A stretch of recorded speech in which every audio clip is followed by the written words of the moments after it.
Guys অনেকদিন পরে বাইকের খোঁজ নিতে আসলাম। তো বাইকের কাছে এসে দেখি যে অবস্থা, এই অবস্থার কারণ আমি বাইকটা একেবারে বেরই করতে পারছি না, কারণ রাস্তার অবস্থা একেবারে খারাপ। বাসার সামনে দিয়ে একদম ড্রেন বানাচ্ছে।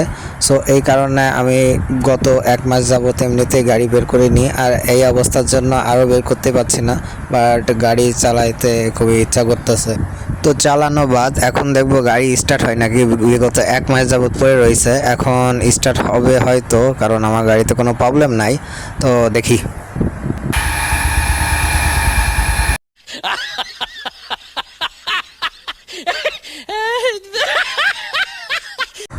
গ্যারেজে মূলত পানির মোটরটা চালু ছিল, ওর শব্দের কারণে আমার বাইকের সাউন্ডটা শোনা যাচ্ছিল না, বাট স্টার্ট হয়েছে আলহামদুলিল্লাহ।